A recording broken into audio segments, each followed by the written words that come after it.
I want to start with a question. I want you to think about this. You don't have to put your real hand up or your virtual hand up if you don't want to, but just think about this. How many of you know that your IT person is not your cybersecurity person?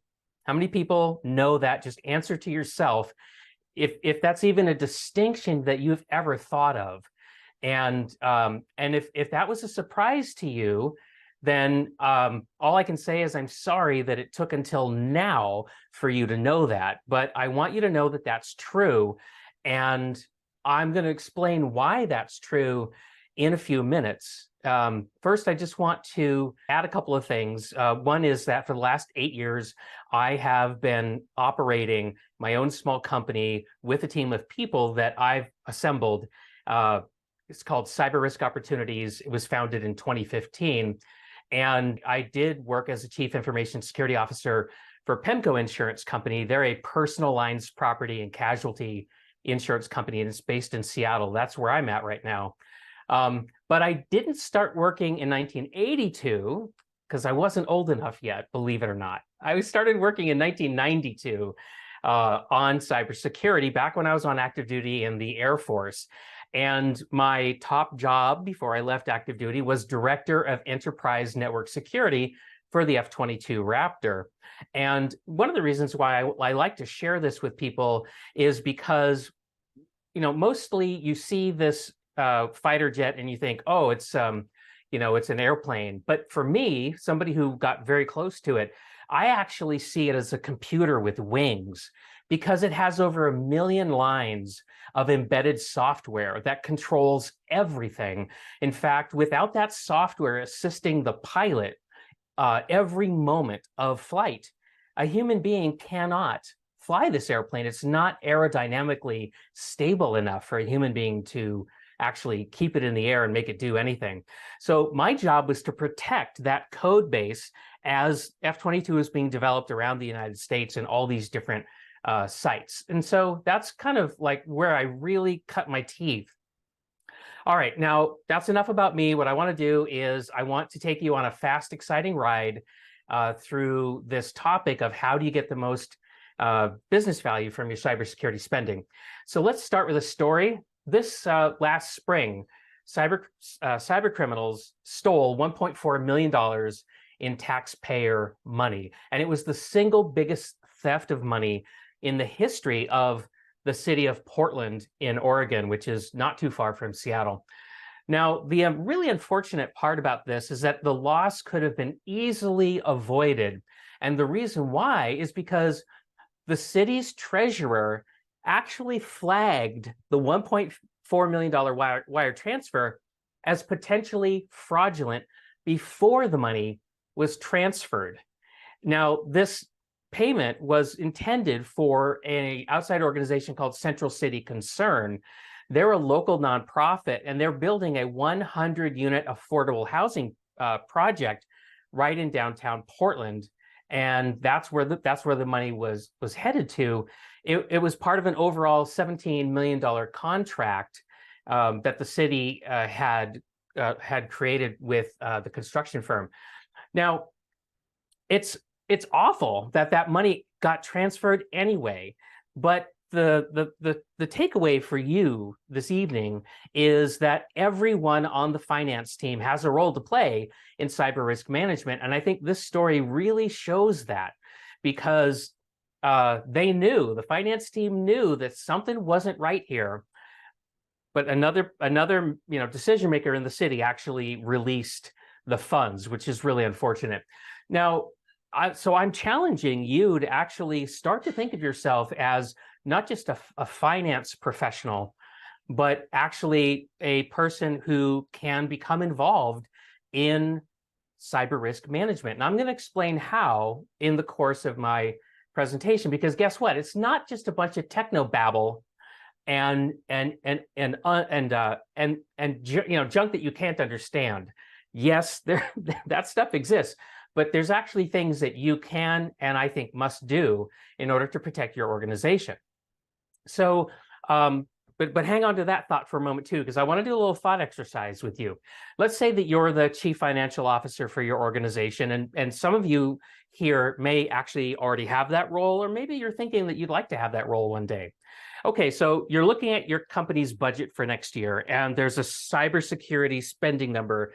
There's a line item in there, and it's a big number, and it's bigger than it was last year, and it's bigger than the year before that, right? So this is a number that's like going up and to the right. And the problem is that even though you have the ability to approve or deny this spending, you really don't know what you're getting for all this money. And you're just wondering, like, do we really need to spend all of this on cybersecurity? And what are we getting for all this money? Because I can't see it. And you think about the conversations that you've had with other senior decision makers, right? And how you might be able to use that money to do all kinds of other things, to grow your business or to accomplish your mission. But based on where you are, there doesn't appear to be any alternative, because you don't know how to talk about it with your cybersecurity leader, because you don't understand a word they say most of the time. They talk in a foreign language. And so you just take a deep breath, and you're feeling some reluctance, but you're like, I don't know what to do about this. I'm just going to have to accept it. Okay, so then later on, you go home, you eat dinner, you're trying to relax, you go to sleep, and that night you have a really vivid dream. And in your dream, you buy this really fast new car. Now, for any of you who have your eye on a fast car, maybe you already have a fast car that you like, just hold that in your head, right? I'm putting up a BMW M3, but maybe you've got something else. But I just want you to picture that you're sitting behind the wheel of this car, you start it up, and you pull away from the curb. There's nothing in front of you, it's open road. So, you start getting up to speed. And as you are getting into fourth gear, and things are just whizzing by, you realize that this car has no brake pedal. And in fact, it has no brake of any kind. Like, there's no way to stop this car whenever you want to. All you can do is take your foot off the accelerator and just let the car roll to a stop. That's all. That's the only choice you have. Now, this is a dream, so I want you to wake up, and maybe you were feeling a little bit of a shock at the idea that you were going 90 miles an hour with no brakes. I hope so, because that's kind of what I was going for. But in the real life, how fast would you dare to drive this car? Maybe not 90 miles an hour, but maybe you'd drive it, what, 50, 40, 30, 12. Maybe you wouldn't drive it at all, right? The fast car with no brakes.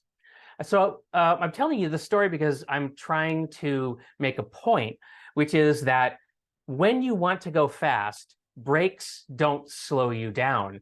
Brakes are the one thing that makes you feel confident enough as the driver to drive as fast as you dare, because you know that you can drive fast, take a lot of risk. And then if you don't want to take that risk anymore for whatever reason, all you have to do is step on the brake pedal and your car will come to a stop, right? And so this is what I want you to think about, is sometimes the thing that helps us slow down is actually there to help us go faster.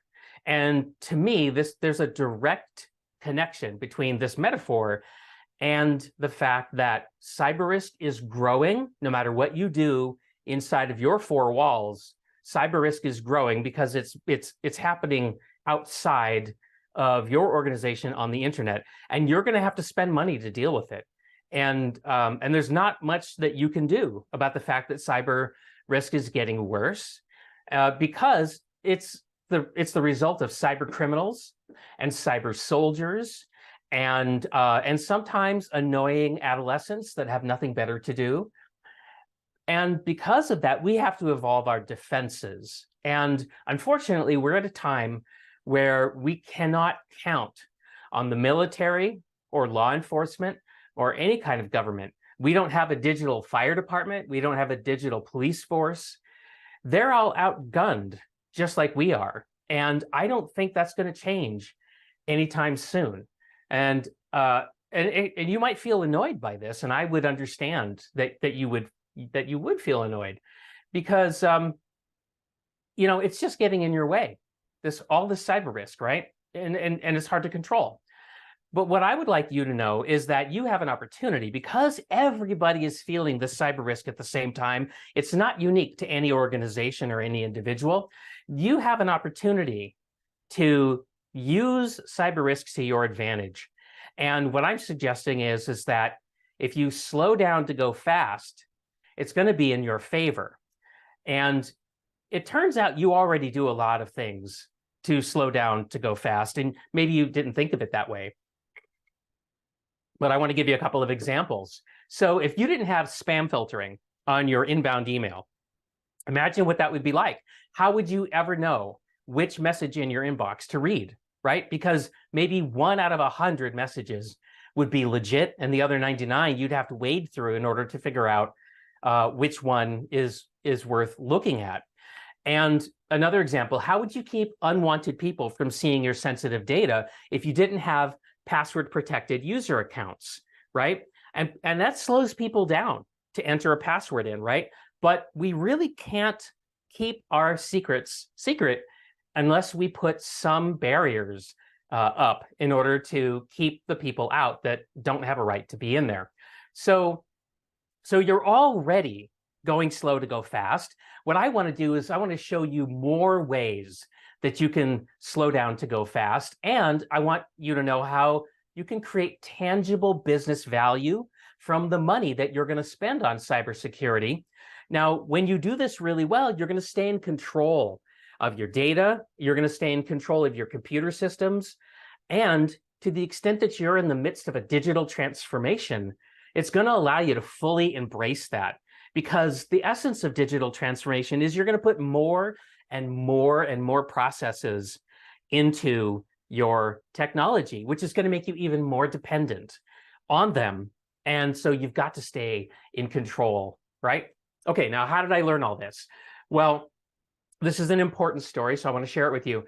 Within a couple of years of my first Chief Information Security Officer assignment at the insurance company, I worked for the CIO, and the CFO started asking my boss questions about my proposed annual budgets.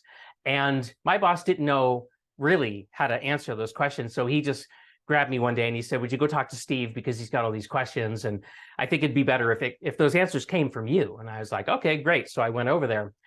And so the CFO was telling me like, Kip, look, I see for example, you want to spend $25,000 on this new cybersecurity thing. Well, look, I support you, but you got to help me because I have people coming from other parts of the organization that want $25,000 as well. And the explanations that they give me are really very good. Like marketing wants to run a new campaign, and they're saying that if I give them the $25,000, it's going to increase top line revenue by 2%. And sales is coming over asking me that if they can have that $25K, that they're going to be able to increase outbound sales calls by 5%. And really, those two opportunities are really compelling.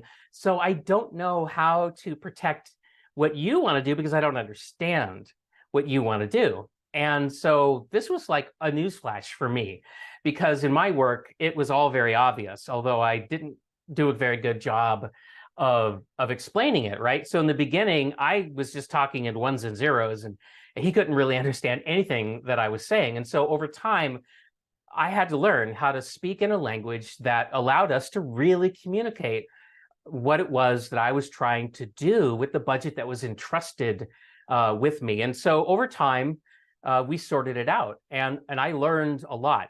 And one of the things that I learned is that when CFOs or other senior decision makers think about cybersecurity, this is usually what they think about: long, sweaty lines that they have to stand in at the airport, which is awful. Nobody likes to stand in lines like this. Even I don't. And they also think about expensive overhead, and they think about losing their flexibility and their dynamic nature of their organization. They think about losing customers because the security team becomes the team of no, you can't do this. And the security team becomes the ones that are throwing logs on the road in front of them as they're driving their car. And so my job became to show them that this wasn't true. That's when I realized I had to explain, how do you go slow to go fast? And in the middle of all that, what exactly are your cyber risk opportunities? Okay, so here's my business value model for cybersecurity spending. I'll just let you look at it for a moment. I'll take a sip of water because I'm going kind of fast here and I'm getting cotton mouth. That happens. All right. So over the years, I've discovered that there's four primary dimensions of business value when you spend money on cybersecurity. Now, this diagram here and this part of our session together is an extract from my book, which I wrote for you. It's called Fire Doesn't Innovate, and there's a lot of details in there. And so I think you may have seen when we were writing up, why you should come to my session this evening, that if you came, you'd get a free copy of my book, and you absolutely will get a free copy of my book, and I'll tell you how to do that later on. I just wanted you to know where this came from, and I'm gonna tell you. I'm gonna give you a quick tour of this business value model. I'm going to give you some examples, but really, my book is going to do a much better job than I have time right now. But there's four dimensions, and starting in the upper left and going clockwise, there's increased operational reliability. Starting from the upper left and going counterclockwise, legal risk mitigation, technical risk mitigation, and then up in the upper right-hand corner, right, there's financial returns. And this is where a lot of people get tripped up, because when you typically make a business case to spend money, you're talking about return on investment, right, or return on equity or something like that. And it tends to be a very, very finance intensive exercise. Well, cybersecurity spending can create some financial returns, but it's actually bigger than that. And so I want to encourage you to open up your perspective on what does it mean to spend money on cybersecurity, and what do you get back from it. Okay, so let me just kind of give you some examples, right? Let's start with financial returns. So normally, if somebody said, hey, let's put a new control in at the desktop level, right, where people actually get work done, your immediate reaction would be, oh my gosh, that's going to kill our productivity. And a password manager would be a great candidate for that kind of a reaction. But actually, a password manager will, at the same time, increase security, and it'll also increase productivity. And I'll tell you why. Well, security is increased because when you use a password manager, it assists you in making a strong, unique password for every website you use, which is a security best practice. Long, unique passwords, never reusing one anywhere. Imagine how tough that would be to do on your own. And that's why it increases productivity, because now they only have to remember one password, and I usually suggest that it be a passphrase. And by remembering one, they can unlock a vault that has all of their passwords in it. And guess what? They don't remember a single one, but they don't have to, because the password manager will automatically put their credentials into the user ID and password fields on the web pages that they go to. Now, of course, there is a speed bump to productivity when you initially roll out the password manager, and people do have to adjust their workflow. But this is the essence of what it means to slow down, to go fast. Because if you can get that pit stop in, get that new tool into people's hands to teach them what to do, when they get back out on the track, they're going to move much faster than they could have moved without it, especially as the bar for security keeps getting higher. And as I said, there's not a lot we can do about it except try to keep up. Now, let's talk about technical risk mitigation as a dimension of business value. And I want to tell you a real story. In March of 2019, there's an organization called Norsk Hydro. It's based in Scandinavia. It's an enormous producer of aluminum. So they mine aluminum, and then they refine it, and then they ship aluminum all over the world. They were a ransomware attack victim, and it shut them down 100% from a computer perspective. The only way they could get anything done was they had to bring out pen and paper, and that's how they kept records, and that's how they kept doing anything for at least a week before they could begin the process of getting their computer systems back online. Now, as a result of this ransomware attack, the profits for the quarter that this attack happened in dropped 82%. And that ended up being a $71 million hit. That was the cost of that shutdown and the recovery and everything that they had to do. Now, just based on that part of the story, you might say, well, Hydro went driving without a good set of cyber brakes because they crashed. They couldn't take that corner. They were going too fast, and they ended up smashing into a tree. And you know what? I would agree with you.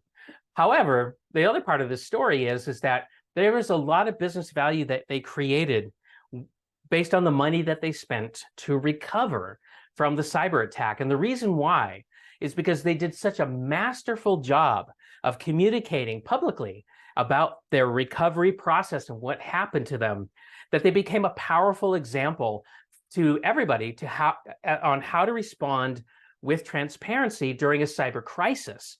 And because they did it that way, it enhanced their brand as a trustworthy, resilient organization.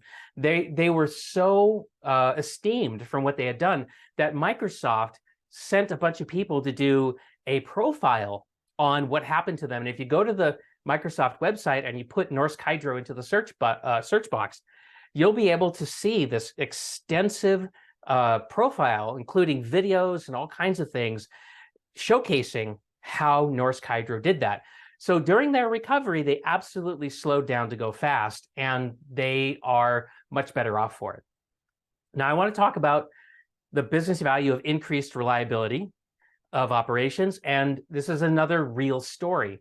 This one happened in 2017, and it happened between two companies, two small package delivery companies. One of them is called TNT Express, which is a wholly owned subsidiary of FedEx.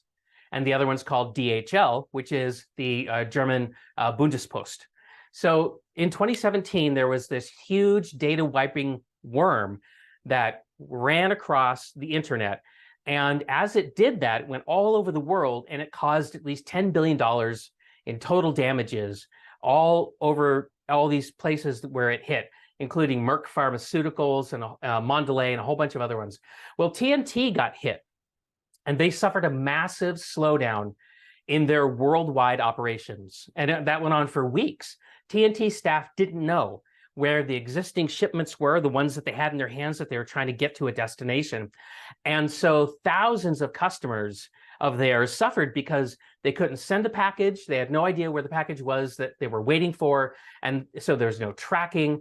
And TNT had no idea where things were either. And this was so traumatic that a couple of quarters later, FedEx CEO Fred Smith went on to a quarterly earnings call with analysts, and he said this, and this is a quote: "Had it not been that TNT was a subsidiary of FedEx, the company would have been bankrupt." All right? Cyber is a material business risk.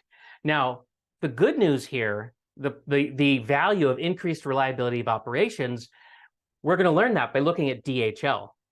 DHL was hit by the same worm, which was called NotPetya, but they didn't suffer like TNT did. They continued to accept and deliver packages. And because of that, DHL's revenues went up and to the right. And you can see it in their public financial statements that they released in late 2017 and forward. You can see it. And so it's documented. They gained hundreds of new customers who defected from TNT because they couldn't do anything with TNT. So DHL, by implementing the right cybersecurity to keep them from getting tipped over when their competitor got tipped over, they slowed down to go fast. And they did really, really well. And they did it without having a sale. They never cut prices. They just kept staying in business when their competitor couldn't. Okay, I want to give you one more example. And this is from the legal risk mitigation dimension of the model. Now, you may not know this. I don't know. It depends on the business that you're in. But increasingly, data security and privacy is a negotiation point in the sales process for a lot of organizations. And there's a company that we work with that sells their software to big insurance companies, right? They're highly regulated, enormous companies. And these buyers are very concerned about third-party cyber risk. Things like GDPR and other California laws and other laws that are coming online in different states around the United States is causing privacy to be a very high priority. And they're right to be concerned because outsourcing in general has a long history of being the root cause of a lot of data breaches. So our customers constantly negotiating data security addenda and completing these really detailed questionnaires about their cybersecurity program. But we worked with them and helped them to slow down to go fast. And so as a result of that, our team has helped them shorten their sales cycle. And we did a kind of a measurement, right? It's not statistically significant, but we figure, based on data that they provided, that we've actually reduced their pre-sales effort on cybersecurity issues by about 80%. And what that means is that they are now able to close profitable deals sooner, about 30 days faster with each customer, because they encountered these sales objections so often. So they now see us not as overhead, as an expense.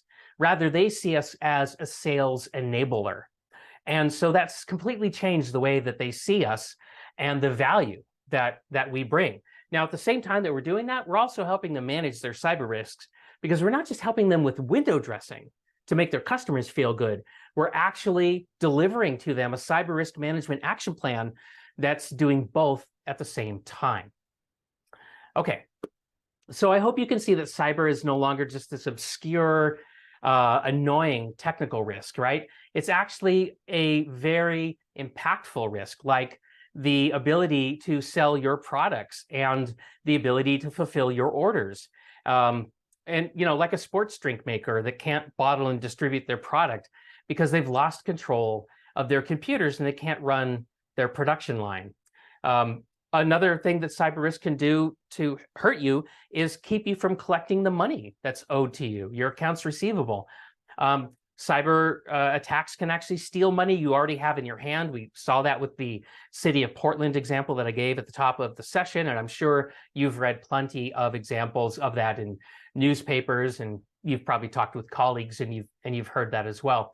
Now, the thing about cyber risk, though, is I kind of think of it as a meta material risk, because, you know, if you get some risks to sales, order fulfillment, and accounts receivable, it usually takes weeks or months for those risks to materialize.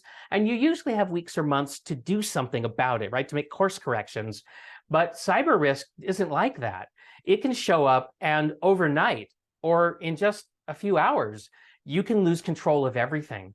And this is a new normal. And when this happens, even if you don't lose a lot of money, you end up with a distracted executive team for months. And your reputation can really take a beating in the court of public opinion. And if you're a highly regulated organization, of course, that's going to attract the interest of your regulatory body, which is going to cost you even more resources. Okay, if you're an organization of less than 500 employees, the cost of recovering from a ransomware attack can actually be so tremendous that it could cause you to file bankruptcy. And we've got some cases on that. I'm not going to share an in-depth case with you, but I do have a quick one that I want to share with you. So in Denver, Colorado, there was a company, it was called Colorado Timberline. It was a $100 million manufacturing company. And on your screen, you can see like a snap that I took, a screen grab from Google Maps, and you can see a screen grab from Facebook. And so what happened to them was they went out of business in 2018 because they suffered a ransomware attack and they couldn't recover from it. And so all their orders in process stopped. Orders they couldn't obviously take any more. And orders that were left on the loading dock undelivered never got delivered.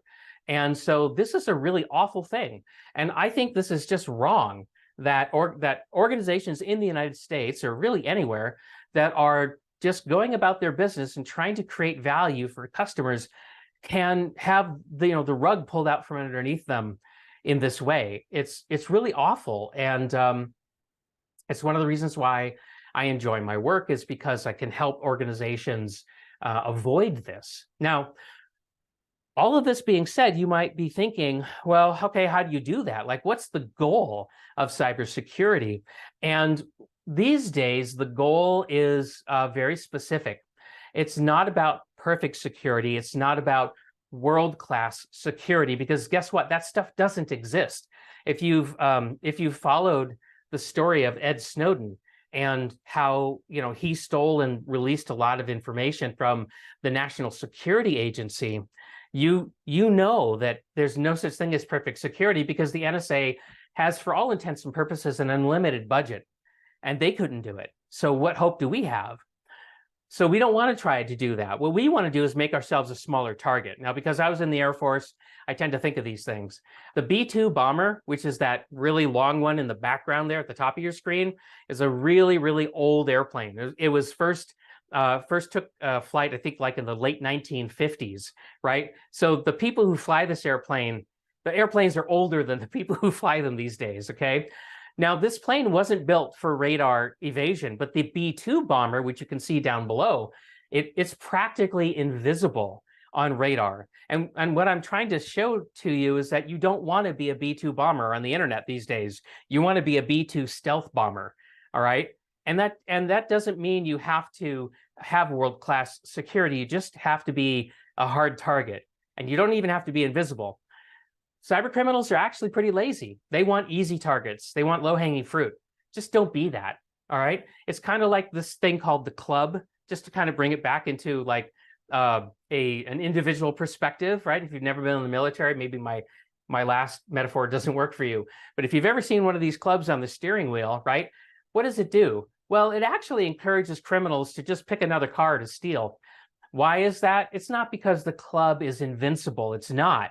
It actually can be defeated in a number of different ways, but it takes time. And criminals don't want to take the time to defeat it because it increases the chance that they're going to get caught. So they just go on to the next car that looks like it's easier to steal. And that's my message for you is you just want to be a more difficult target than the other choices that these criminals have for themselves. And I just see this as a very practical response to a very big problem that we have, which is we are totally outgunned.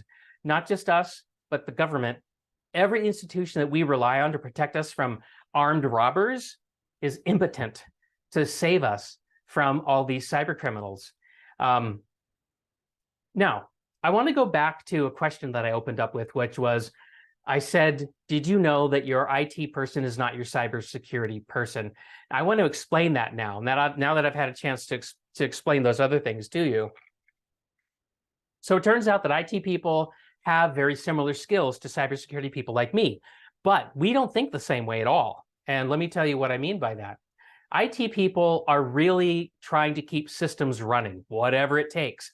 And it's easier to keep systems running on a nominal basis when the security posture is tilted towards openness, all right? Because the more open a system is, the less complicated it is, the easier it is to keep it running, and you can reduce your support calls when you don't have to deal with a lot of downtime. And of course, people don't get mad at you. And IT people see cybersecurity controls as interfering with their work. They really don't like it when I come around. But it's this openness that they tend to embrace that actually creates a lot of technical risk. And it's actually the root cause of a lot of the problems that we're seeing right now. And another problem is that people kind of have this attitude of, oh, we're good for cybersecurity because our IT folks are taking care of it. But I want you to know that's not necessarily true. Now, cybersecurity people are very interested in keeping your systems from being violated, from your digital assets, from being destroyed or stolen. We're concerned about availability, but not as much as IT people are. So, for example, I've got a screen capture here. This is an actual photograph I took in front of a computer that had a ransomware note on it. And this was a strain of ransomware called Sodinokibi. And I don't know if you're aware of this, but ransomware is now something that you can rent. If you're a criminal and you don't know how to make software, you don't know how to make malicious code, you can rent it from another criminal that does. And you can commit these crimes by also paying another group of criminals called initial access brokers. What they do is they break into organizations, they set it all up to be exploited, and then they sell that access to another group that wants to actually deploy the ransomware and do the negotiation for the payment. And I've spent a lot of time cleaning up after these kinds of attacks. And so I don't want to give people excessive permissions to do their job. So when IT people do that, because it just makes everything easier, I get twitchy. I can't help it because I know that this can lead to a pretty big disaster. And so I feel the temptation to say no all the time. And even on the best days, I'm often having, let's just call it spirited conversations with IT people and business leaders because I'm trying to strike a balance between usability and security, and it's not always easy. Now, I want to take a moment and I want to talk to you about what is the role of a chief information security officer, because there's really more going on here than a lot of people realize. And it's really important that you, as members of the financial community, you need to know this, all right? Because you may find yourselves working with the chief information security officer, and I want you to be able to recognize what kind of CISO you're working with. Now, there's really two kinds in the way that I look at it.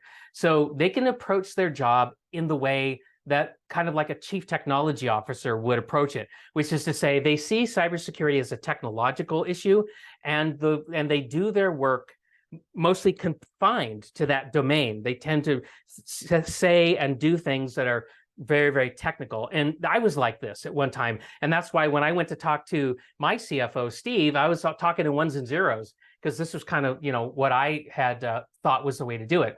Well, after talking with Steve, what I realized is, you know what? Cybersecurity is a business issue.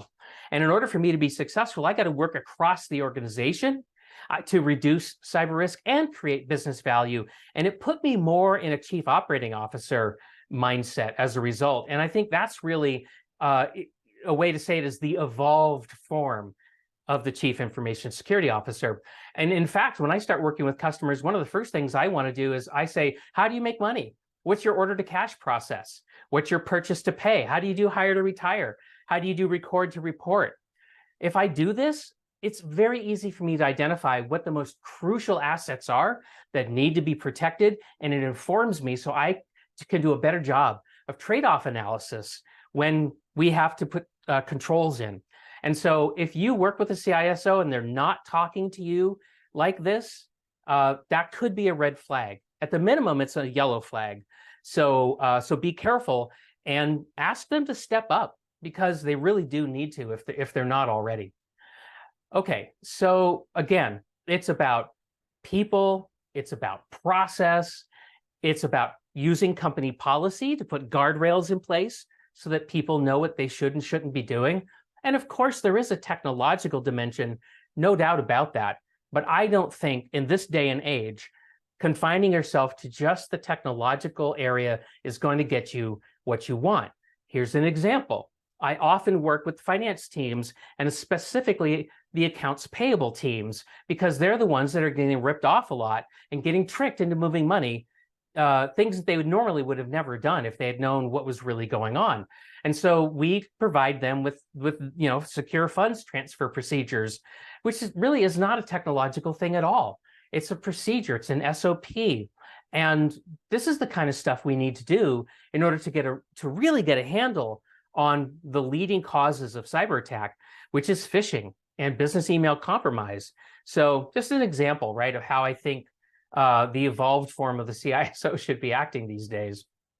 Now, another thing that I think is important for you to know as I wrap up my presentation is that cyber is a very different form of risk than the risks you may be used to dealing with. It's not a static risk. Fire is a static risk. And the reason why is because fire is a phenomenon that never changes. What we all know that fire is really three things. It's oxygen, fuel, and heat. Those three things together make fire. If you remove any one of those three, the fire will go away. If you can keep those three from coming together, the fire will never start, right? So fire doesn't all of a sudden figure out how to burn bricks, right? But cyber will figure out how to defeat defenses that used to work but don't work anymore. This is the way this always happens, because it's a dynamic risk and not a static one. And so that's why my book is called Fire Doesn't Innovate, because I'm trying to make sure that non-technical senior decision makers get this very important distinction. Because if you don't understand this, you're going to be frustrated, because you're going to try to manage fire as a static risk, and it's not going to work very well. So again, you get a free copy, and I'll give you my contact information here in a moment, and you can have a soft cover, we'll mail it to you. You can have a Kindle version or an Audible version, whichever one you prefer the most, okay? And so my book is all about getting you in the right headspace so that you can manage cyber as a dynamic material business risk like I do, and that you're going to get more business value from your spend. couple of other free resources. I'm the co-host of the Cyber Risk Management podcast, and I do each episode with a cybersecurity and privacy lawyer. So we never talk in ones and zeros. We started in 2018. We just issued episode 140, and so we have a big back catalog.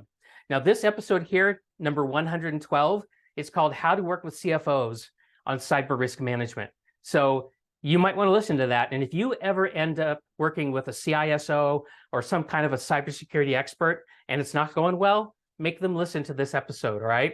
Because it's going to help kind of get them into the right place. And you can find us in all the normal places that you find podcasts. I'm going to make these slides available to you. And I've picked 4 episodes that I think you might be interested in. These happen to be on cyber insurance, which is a very useful tool that you should be, if you don't have it, you should consider getting it. And it's not an easy purchase these days, but these episodes will help you with that. If you have access to LinkedIn Learning, I have some courses up there. One that I have is called Cybersecurity for Executives, which is again, a non-technical training that I have for you. In case you haven't noticed it, the way I approach my business and my work is that of a teacher. So that's why I wrote a book. That's why I do these kinds of talks. That's why I'm on LinkedIn Learning. I've got courses over on Udemy, my podcasts. So altogether, I've taught well over 100,000 students all around the world, and I've been doing this for a long time. So I hope these materials help you. I also write a bi-weekly email that I call Inflection Point, and the purpose of it is to keep you in the loop on major things that are happening that affect your ability to manage cyber risk. And I don't talk about ones and zeros. If you'd like to give that a try, you can just go to my website and then sign up for it. If you try it and you don't like it, it's easy unsubscribe. So, and I don't spam anybody and I don't sell my list. So it's, there's not a lot of risk for you to give this a try. Okay. This is my last slide. Can you believe it? I want to know what's on your mind.